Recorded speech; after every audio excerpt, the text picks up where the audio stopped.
Hey everybody, thank you for joining me today at the range all by myself. So hopefully it'll stay that way for a while so we can accomplish what we need to out here. This will be my last day with this gun on the bench. I've grouped it previously at 100 and 200 yards with a few different kinds of ammo. Super accurate. It's like half MOA at 100, half, sometimes a little bit more at 200. And 2 weeks ago I was out here, grouped it at 300 and 400 yards and sub MOA at both of those ranges. So very impressive for a budget rifle. This is the Mossberg Patriot 22-250. So I've got targets out there at 1, 2, 400 and 600 yards. I've done some trajectory validation already. So this way when we go to paper, chances are better than not that we'll be able to land the shots on paper at 600. But yeah, let's record the shots at 100. So I've dialed all the way back to 0. We'll see if that puts us in the bullseye at 100 yards or really close to it. Then we'll go out, we'll drive out there and take a look at where those bullets impacted at, well, the one distance, mainly 400 yards. I could see the gong well enough to hit it or aim at it, but because there's weeds in the way, I can't see exactly where it hit. And yeah, we'll just take a look at the results so far. I shot maybe 9 shots, getting everything set at those different distances. And then we'll come back and shoot the rest of the targets. So let's do 3 shots at 100 yards.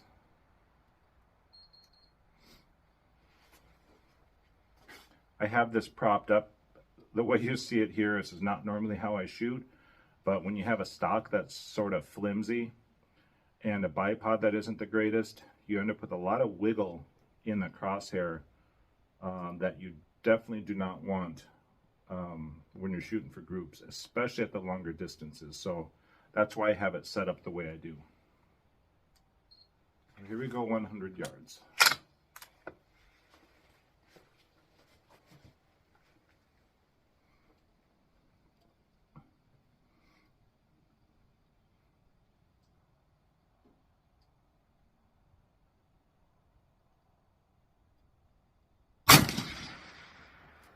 Yeah, that still hits me right like here in the bridge of my nose and right on the forehead.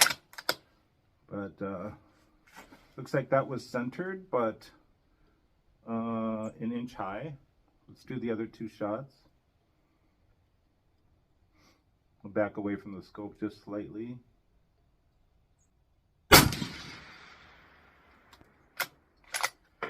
That one was in the black.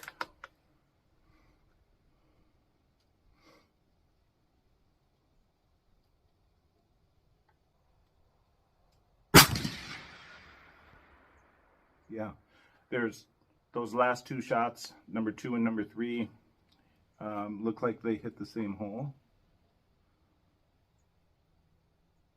And that's half MOA right there. That's what this rifle does, like all the time at 1 and 200. So turn the camera off, let the barrel cool off while we go out there and take a look at the targets, okay?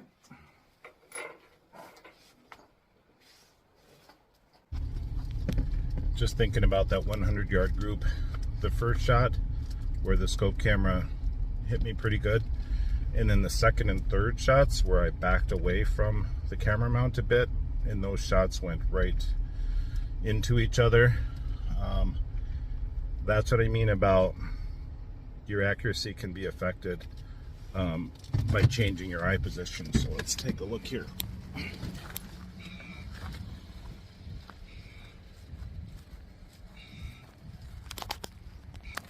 Yeah, see, so that is about a ½ inch.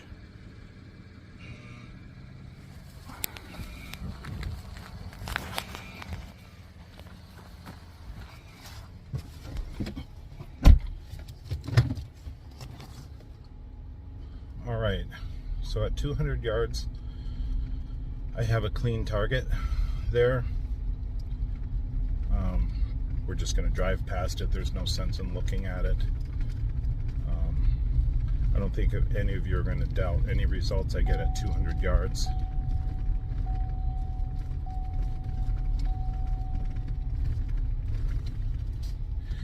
So when I was shooting at the steel gongs out here just to verify trajectory, actually I did not do that at 300 yards, but we'll just, I don't know, sometimes I feel like I have to show you a clean target before I shoot at it so you don't think someone else did it.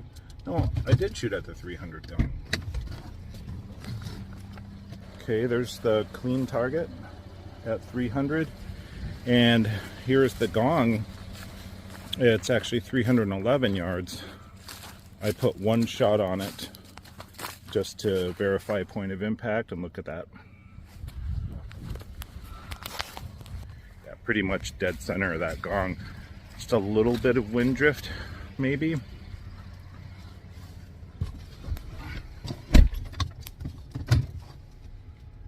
Now the 400-yard gong is the one I couldn't tell where it hit because of the weeds, but I'm thinking it should be somewhere near the middle. It's hard to tell sometimes. Oh yeah, I think it hit pretty much in the middle. So there is the clean target I'm going to shoot at, and right there. Looks like that was dead center for elevation and maybe an inch of drift.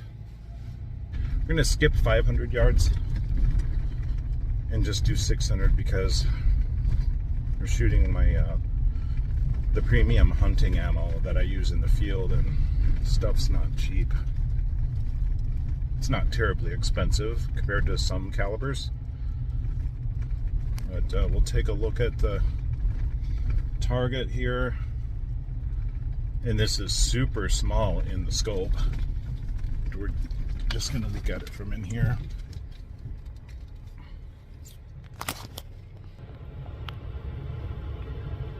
Okay, clean target.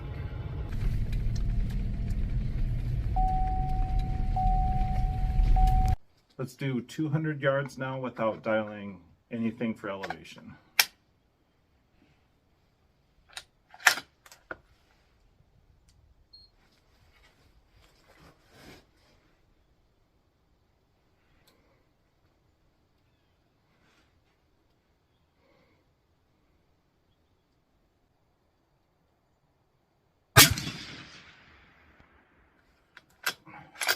Elevation was good. It looks like it went, let's see, 1 inch to the right. There's a wind, maybe 5 miles per hour from my back left.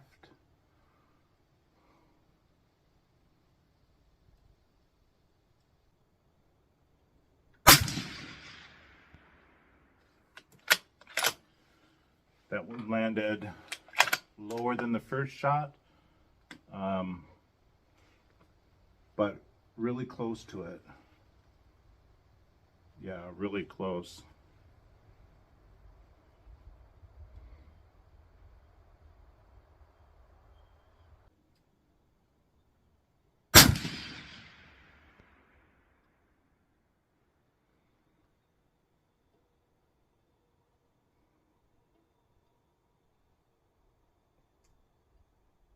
I can't see where the third shot landed. It either went in the black or it went, you know, touching one of those first two.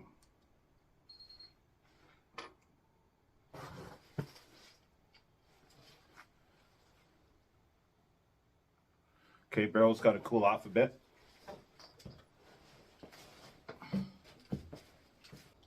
.300 yards now. The 100 and 200 yard groups, we're using the ammo out of the sleeve.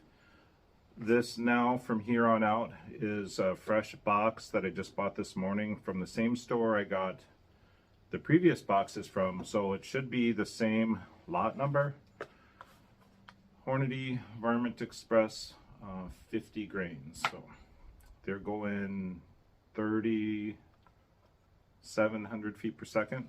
Maybe not today because it's a bit cooler, but maybe 3,650. So here we go.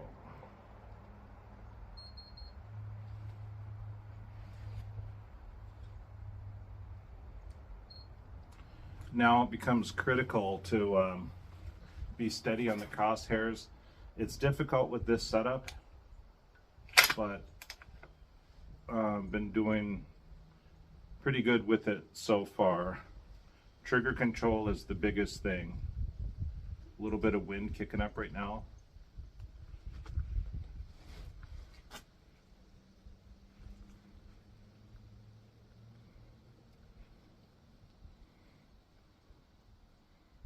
Just gonna hold dead on.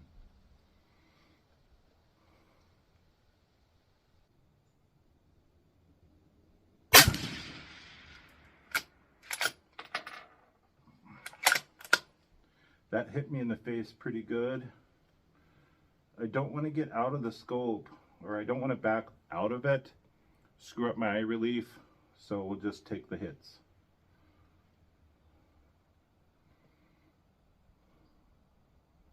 Looks like that one went 2 inches to the right. Elevation is perfect.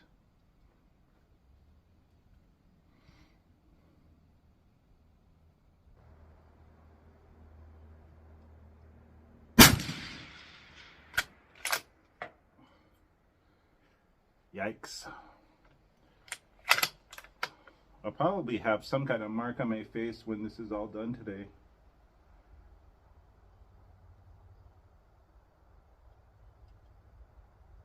I can't see where that one landed.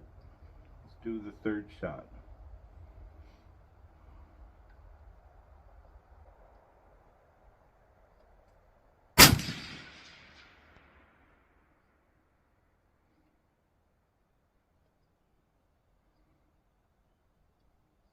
Okay, that third shot looks like it went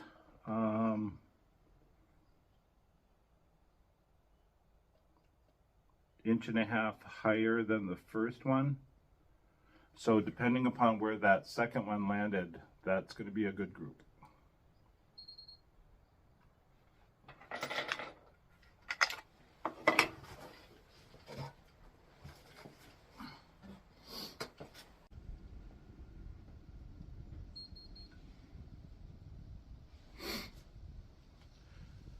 .400 yards now. The wind has picked up, which is not good. I would not have minded this wind at all at 100 or even 200 yards, but now that we're getting way out there, okay, she's calming down now. So 3 shots here. Drifting a little bit to the right, but probably just gonna keep holding dead on.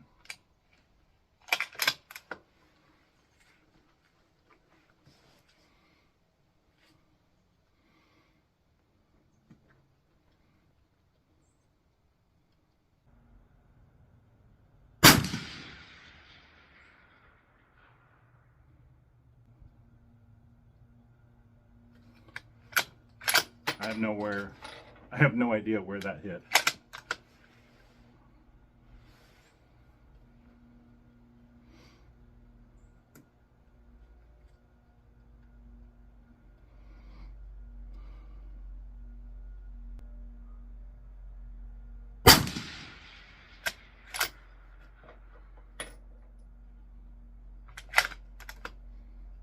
All right, one more shot at 400.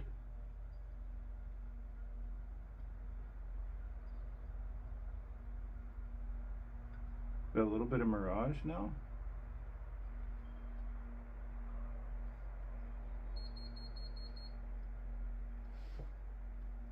Oh, that's not good. I don't think I started the recording.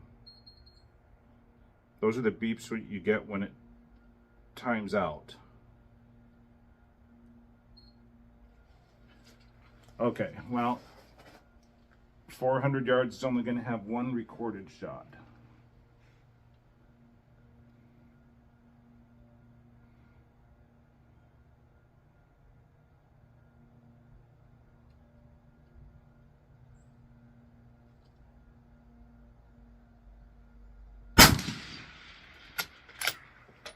All right, I broke each of those shots clean. So all that's left to do now is the 600-yard target, and we'll definitely need to let the barrel cool off again.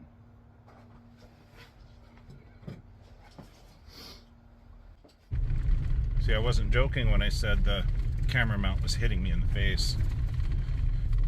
Obviously left a pretty good mark. My wife will not be impressed when I get home, but that's the price you pay for getting scope camera footage, I guess.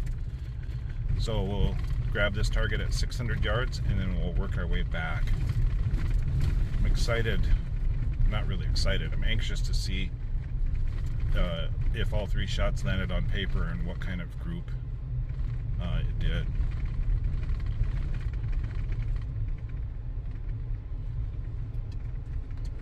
If one shot even landed on paper, I'll be happy. Okay, well, one shot did. Yeah, it looks like that was it. Yikes.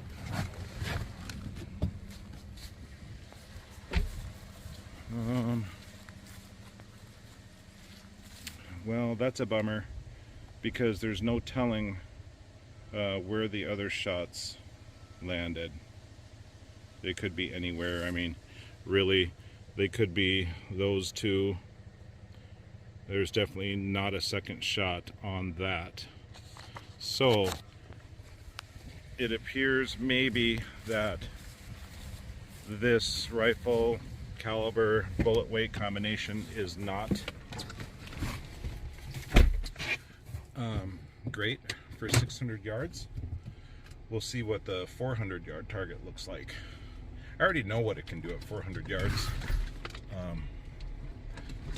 I'll show you, I'll overlay the results of a 400 yard target the last time I was out here. It was very impressive. So now on this one, I'm anxious to see if it did the same thing as it did a couple weeks ago.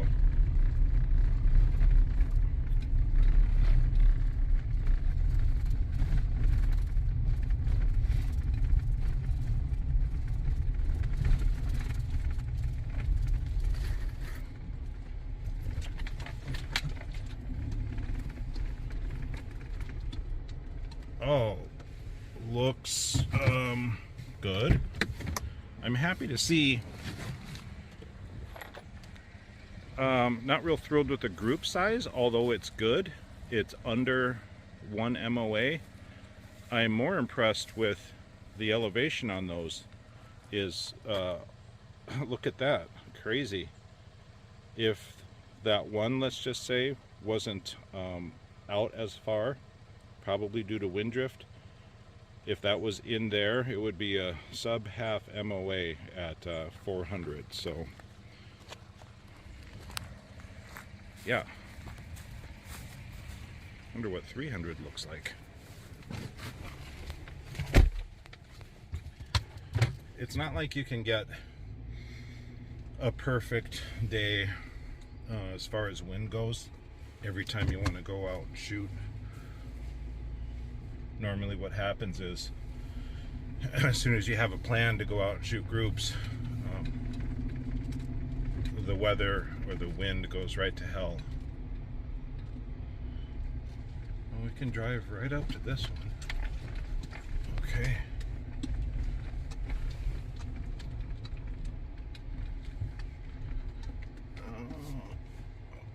I can see two shots.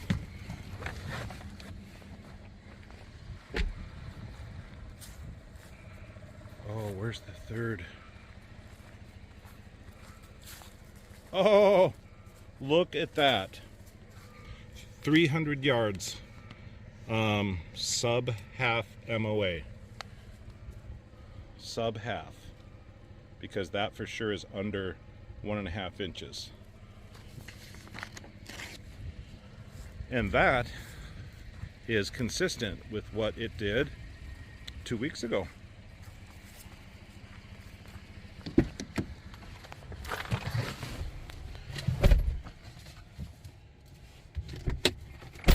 Okay, 200 and 100. I think the 200-yard group is fairly tight.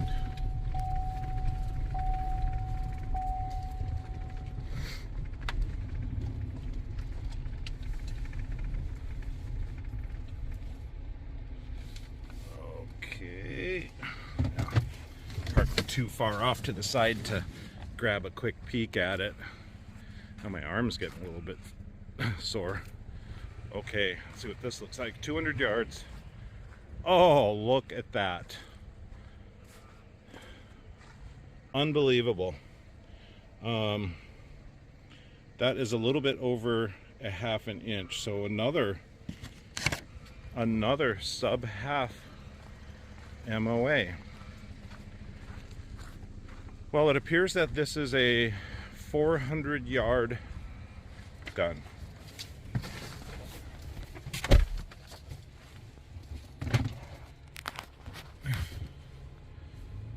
Maybe I should say out to 400 yards, which is good. It's a varmint gun anyway. It's not like a big game caliber. I mean, how far realistically you're going to shoot critters? At least where I live, I'm not getting any 600-yard shots on anything really. Yeah, and the 100-yard target is just a 100-yard target. It's not difficult to get a gun to shoot well at 100 yards. Remember the two that went in the same, so that's sub MOA. Let's go back to the bench and talk a little bit about the gun, since I haven't really done that in detail. I've not talked much about this rifle in my prior videos, although everybody knows it's a Mossberg Patriot. Comes in a few different calibers. I picked 22-250 because this is my coyote gun. The stock on it is very cheap. Remember, this is a budget rifle, under $500 brand new. So there's nothing quality about this stock. I think it looks really good, but it is pretty flimsy. The Cerakote, if that's what it is sort of, what do you want to call it? It's not FDE, it's darker than that. It's sort of brownish, but it goes well with the stock. It came with the top rail. The bolt is spiral fluted, and the barrel is straight fluted in the muzzle half of it. It has a half by 28 threads, but in order to spin on my SIG SRD 762 suppressor, I had to put on a 5/8 by 24 adapter. So that's how that's on there. The Mirage cover is Armageddon gear, I believe. The bipod is a very cheap Firefield bipod. It swivels, or it cants. It has adjustable legs, but again, a really cheap bipod. I think it was only $29. This shell holder is, you know, pretty cheap accessory. I like it because it's a convenient way to carry some extra ammo on the gun. It's magazine fed. This holds 5 rounds. It is a plastic magazine, and yeah, I don't know how durable it is. You probably don't want to drop this on a hard surface. But yeah, bolt action, thumb safety right here. It's got a nice trigger though. I'll give it that. It has a very nice trigger. It's sort of like it's got a little blade in the middle, so it's not a 2-stage trigger, but that's sort of like what it resembles, like a Savage AccuTrigger. The scope, yeah, this scope was sent to me by Discovery Optics. I'll roll in some pictures rather than try to show you close up here, but it's a monster. It's a very large scope. This is the Discovery Optics ED PRS 5 to 25 by 56 SFIR. All right. So magnification down to 5, up to 25. It's got a 56 millimeter objective, 34 millimeter tube, and it came with these scope rings. So that was a bonus because I didn't have any on hand. SF, side focus, and IR, illuminated reticle. So altogether, let's say not counting the suppressor, you're talking $479 for the gun, $29 for the bipod if you choose to use one of those, and $300 for a scope. Yeah, you're all up and ready to go for under $1,000 for a super nice shooting rifle, very accurate, and an excellent glass scope. So I hope you enjoyed the video, and yeah, if you have any questions, put them in the comments, and I'll see you next time.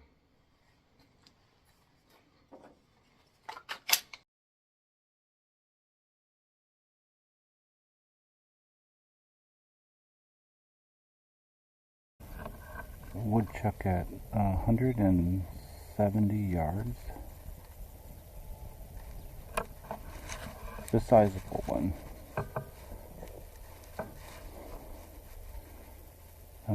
Just as soon him stand up a little bit taller. There we go.